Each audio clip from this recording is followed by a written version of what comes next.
ನಮಸ್ಕಾರ. ನನ್ನ ಎಲ್ಲ ವಕೀಲ ಬಾಂಧವರಿಗೆ, ವೃತ್ತಿ ಬಾಂಧವರಿಗೆ ನನ್ನ ನಮಸ್ಕಾರ.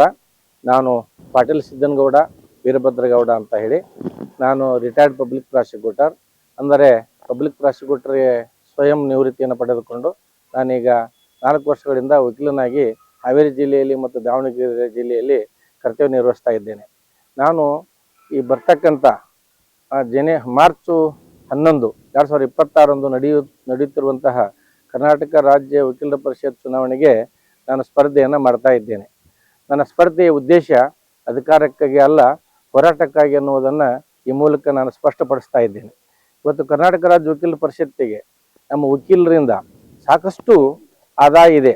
ಸಾಕಷ್ಟು ಆದಾಯದ ಮೂಲ ನಮ್ಮ ಪರಿಷತ್ತಿಗೆ ಹರಿದು ಬರ್ತಾ ಇದೆ. ಆದರೆ ನಮ್ಮ ಪರಿಷತ್ತಿನಿಂದ ಯಾವ ಹಣ ಎಷ್ಟು ಖರ್ಚಾಯಿತು, ಅದು ಖರ್ಚು ವೆಚ್ಚಗಳೇನು ಅನ್ನೋ ಬಗ್ಗೆ ನಮ್ಮ ಯಾವತ್ತು ತಾಲೂಕು ಮಟ್ಟದ ಮತ್ತು ಜಿಲ್ಲಾ ಮಟ್ಟದ ವಕೀಲ ಸಂಘಗಳಿಗೆ ಈ ಬಗ್ಗೆ ಮಾಹಿತಿ ಬರ್ತಾ ಇಲ್ಲ. ಆ ಕಾರಣ ಪ್ರತಿ ವರ್ಷದ ಲೆಕ್ಕ ಪರಿಶೋಧನಾ ವರದಿಯನ್ನು ಪ್ರತಿಯೊಂದು ಸಂಘಗಳಿಗೆ ಕಳಿಸುವಂಥ ವ್ಯವಸ್ಥೆಯನ್ನು ಮಾಡಬೇಕು ಅಂತ ಹೇಳಿ ಈ ಬಗ್ಗೆ ಹೋರಾಟ ಮಾಡಲು ನಾನು ಚುನಾವಣೆಗೆ ಸ್ಪರ್ಧೆ ಮಾಡಿದ್ದೇನೆ ಅಂತ ಹೇಳಿಕ್ಕೆ ಬಯಸ್ತೇನೆ.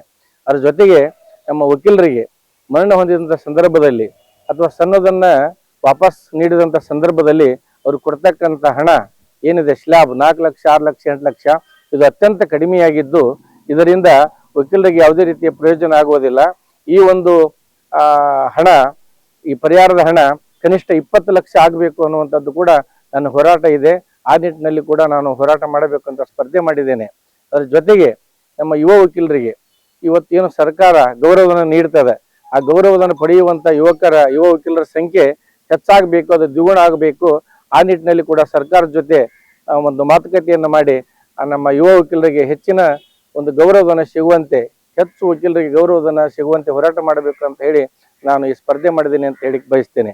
ಅದರ ಜೊತೆಗೆ ನಮ್ಮ ವಕೀಲರಿಗೆ ಇವತ್ತು ಅನೇಕ ಕಚೇರಿಗಳಲ್ಲಿ ಸರಿಯಾದಂಥ ರೀತಿಯಲ್ಲಿ ಗೌರವ ಸಿಗೋದಿಲ್ಲ. ಅವರ ಘನತೆಗೆ, ಗೌರವಕ್ಕೆ ಚ್ಯುತಿ ಬಂದಂಥ ಸಂದರ್ಭದಲ್ಲಿ ಆ ವಕೀಲರ ಪರವಾಗಿ ಆ ವಕೀಲ ಸಂಘಗಳು ಹೋರಾಟ ಮಾಡುವಂಥ ಸಂದರ್ಭದಲ್ಲಿ ನಾನು ಕೂಡ ಆ ವಕೀಲ ಸಂಘಗಳೊಂದಿಗೆ ಹೋರಾಟ ಮಾಡಬೇಕು. ಎಲ್ಲಿ ನಮ್ಮ ವಕೀಲರ ಘನತೆ, ಗೌರವಕ್ಕೆ ಚ್ಯುತಿ ಬರ್ತದೆ ಅದನ್ನು ಪ್ರತಿಭಟಿಸಬೇಕು ಮತ್ತು ನಮ್ಮ ವಕೀಲರ ಗೌರವ ಘನತೆಯನ್ನು ಕಾಪಾಡಬೇಕು ಅಂತ ತಿಳ್ಕೊಂಡು ಆ ನಿಟ್ಟಿನಲ್ಲಿ ಕೂಡ ಹೋರಾಟ ಮಾಡಬೇಕಂತ ಹೇಳಿ ನಾನು ಚುನಾವಣೆ ಸ್ಪರ್ಧೆ ಮಾಡಿದ್ದೇನೆ. ಅದರ ಜೊತೆಗೆ ಈ ವರ್ಷ ಕೇಂದ್ರ ಸರ್ಕಾರ ಜನಗಣತಿಯನ್ನು ಪ್ರಾರಂಭ ಮಾಡಿದೆ.